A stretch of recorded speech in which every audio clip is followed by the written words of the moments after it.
Normally when I come up with an idea for a song, it can't be like a forced thing. It has to happen organically.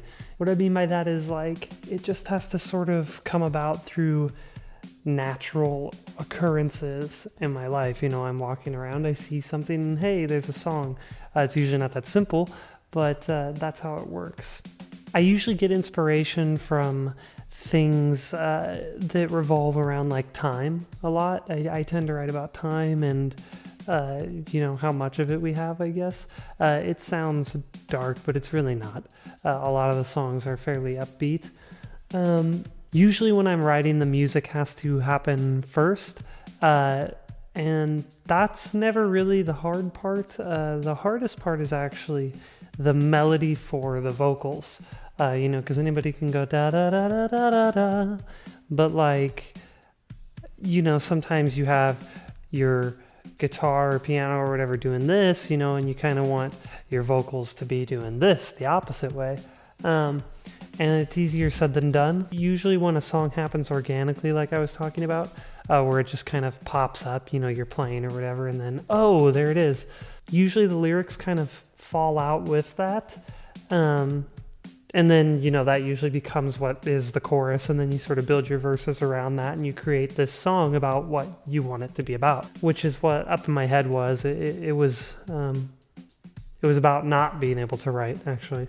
So I had writer's block for over a year, a little bit over a year, which was pretty terrible.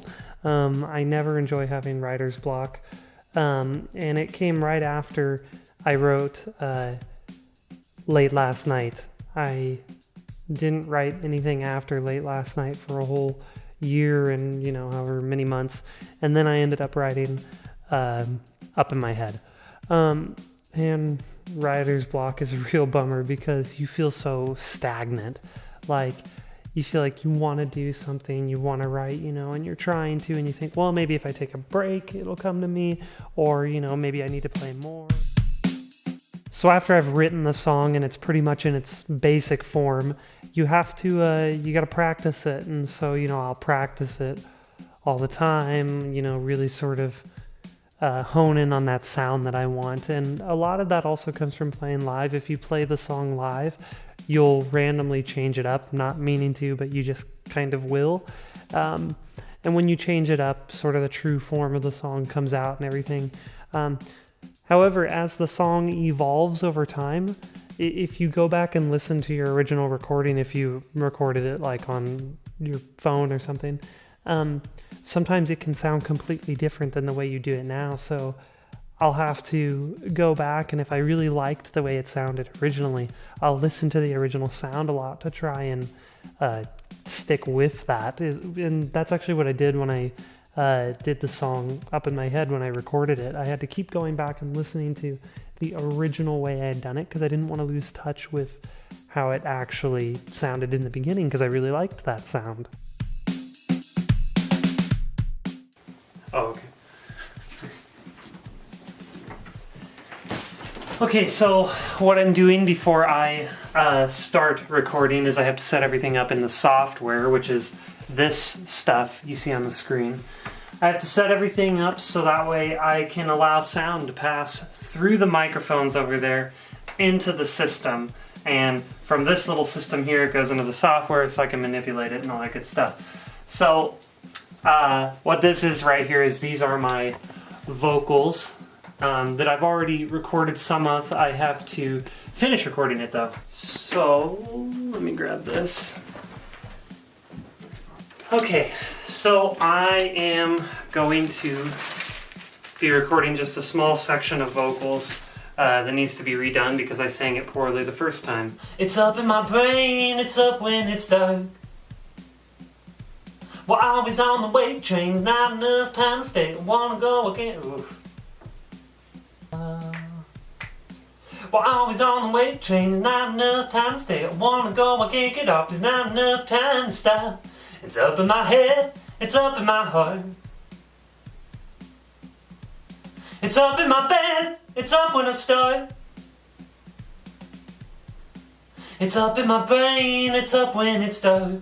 One of the first things that takes place when you're recording, especially when you're doing it on your own like I do, is you end up having to hear the same thing over and over again. Even if you only took one take, you still have to hear it over and over again because you're kind of listening to see, if there's any mistakes or anything like that. And I dig a lot with my own music. I look for all those little tiny things because I'm a stickler for wanting it to be perfect. And if it's not, I'm like, oh, back to the drawing board. I've actually deleted entire songs. I've just gotten rid of entire songs and redone the whole thing because I didn't like the way it sounded. Obviously, a lot of the time you can just drop in and fix that one little thing that you did that you didn't like. Sometimes I think that if there are too many things scattered throughout the song, that it's actually just better to get rid of it and redo it, start fresh. And a lot of the time you get a better take. But I'll sit for hours and hours and hours and hours and hours just playing the same exact, 15-second part of the song, like actually performing it. And then listening to it is the same thing. You listen to your own stuff over and over. The good thing is if you have repeating parts of the song, like the chorus usually repeats itself, it doesn't usually change vocals or melody, like music-wise. The good thing is once you have your take that you like, that's when you can, copy it and paste it later in the song, which is, a very common thing. A lot of people do. It saves time and, you have a perfect take. Taking breaks is something that's really important too. It's not an easy thing for me to do because whenever I take a break, I start to feel stagnant again, like immediately. I'm like, oh, I should be, I gotta be working on that thing. But it's definitely an important thing because if you don't take breaks, you can start to get fuzzy-headed. Every sound will, have the same feeling, and eventually the whole song will just sound like one giant blur. And so it's good to take breaks, otherwise you'll get fuzzy-headed and freaked out. At least I do. One of the things I do when I record is I actually count the guitar strums that I do, because usually I write a song on guitar because that's my main instrument, and that's what I use as like the bass for everything else. But I'll actually count the guitar strums that I'm doing. That way I don't have to remember the lyrics in my head as I'm trying to also play along with the metronome, because sometimes there can be so many moving parts, it's hard to keep track of. So instead, you have your metronome going, the tick, tick, tick, and then, it's easy to sort of count your strums. So what I do is I figure out how many strums are throughout the whole song, and then I write those down on a piece of paper, and I actually have the original paper. After I'm done recording everything I need to record for the song, which, depending on the song, could take longer or shorter. This last song up in my head, this took me around 45 hours to make, and all of my other songs took me around like 20. And so this one was much beefier. I had a lot more instruments in it. And but when I'm finished adding the drums and bass and piano and whatever else is in the song, then you make sure it's mixed well, and then you have to, master it, do all that stuff. But once that's all done, then there's still sort of some final testing, which is, I have to take it into the living room. I have to test it on the TV. I have to take it to the car. I have to listen to it in the stereo. I have to play it on different speakers.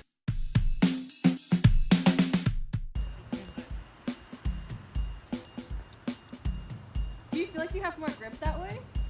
Or it's the same? Not the same. It's cold on my feet. Oh! If our neighbors could see us now.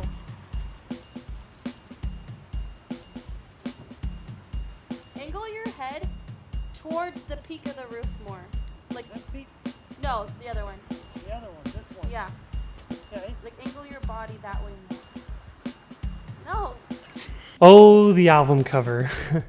The album cover is, it's a very fun part of the project for me because, you sort of get to stretch your legs and get away from music for a little bit, but you get to stay within that, area of working on the same project you've been working on, but you get to create this, artistic image. And, film and photography go hand in hand with music so well.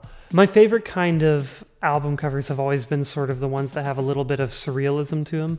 You know, there's that bit of fantasy involved with the photo, which is what I've always tried to do with mine. And Late Last Night was a good example of that, which was, it was the photo of me standing in that aisle of books, and I was opening it, and there was sort of that golden light coming out. And that was a really fun photo to take. We had to go to the University of Washington, and it was very last minute. They were closing in just 15 minutes, and so we were running around the university on the inside, through the library, which looks like a coliseum, a cathedral. It's huge.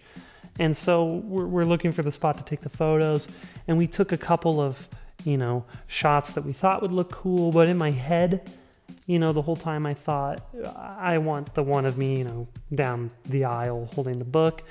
And so eventually I ran to this area, and I found this, flight of stairs that went up to I think it was the 5th floor. And so I run up there, and it was just me, my friend, and my girlfriend doing the photo. And so I was sprinting all around. I was getting sweaty, and they were just trying to kind of keep up with me.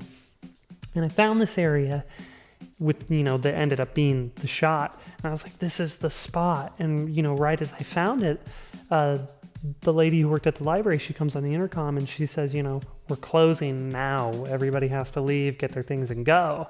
And I was like, we're staying. We got to take this photo. So I go into the aisle, and I'm asking my buddy to line me up. I'm like, how's everything look? And, it's good. And I just grabbed this random book off the shelf, and I open it up. And everything was in a foreign language. It looked like, I think it might have been Ukrainian or something. But I open it, and there was this picture that was drawn. It looked ancient, and it was this drawing of a cat on its stomach, and I thought, this is the one.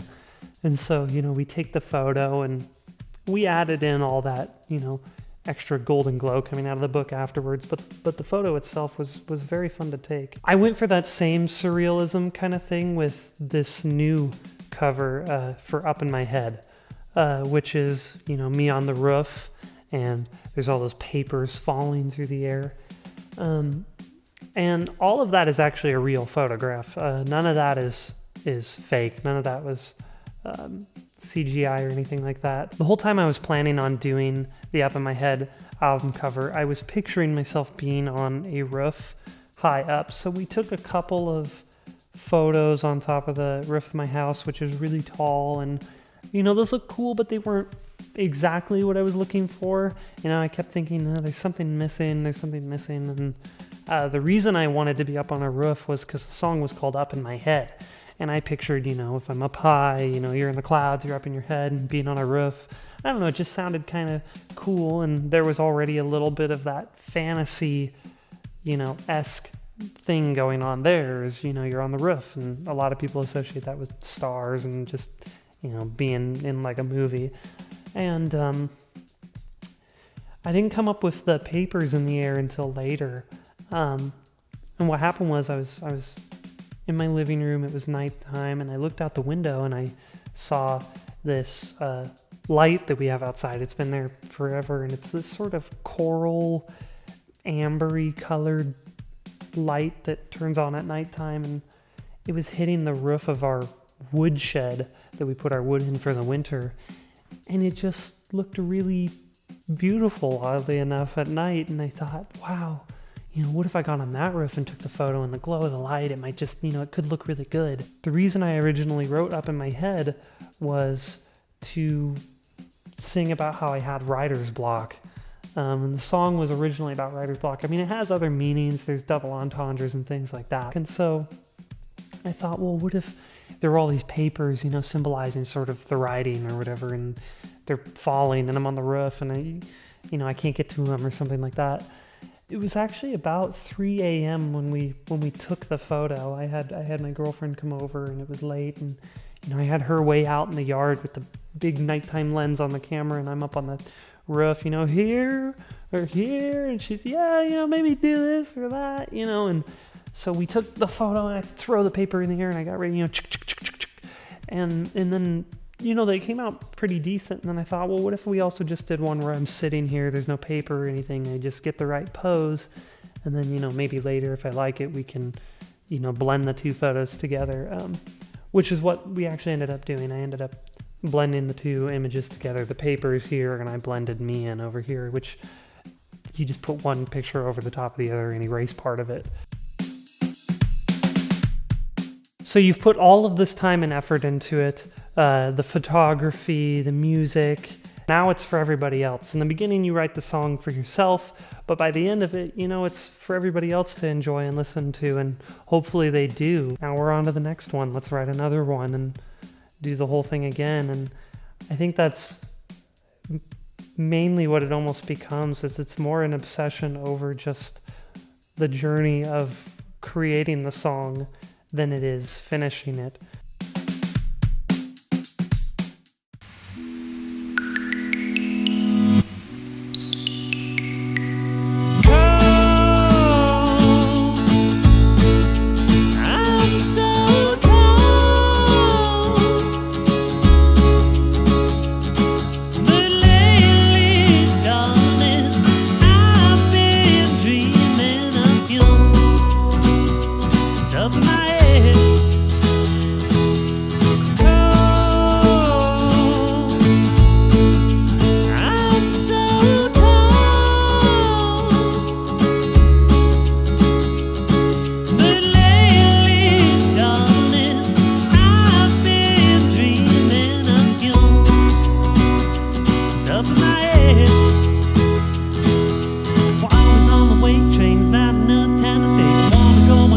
There's not enough time to stop. It's up in my head, it's up in my heart,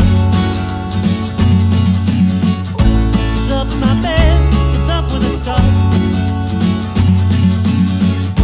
It's up in my brain, it's up when it starts.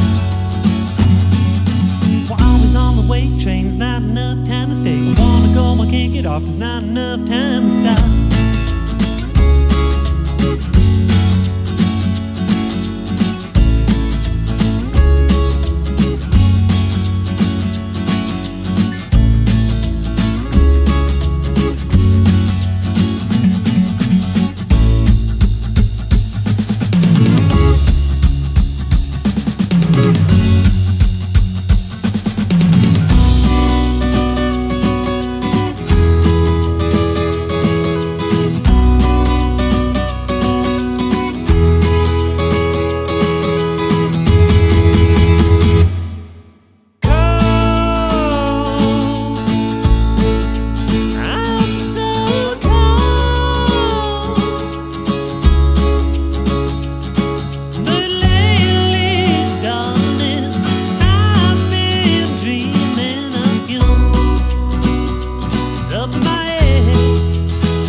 There's not enough time to stop. It's up in my head, it's up in my heart, it's up in my bed, it's up when it starts. It's up in my brain, it's up when it starts.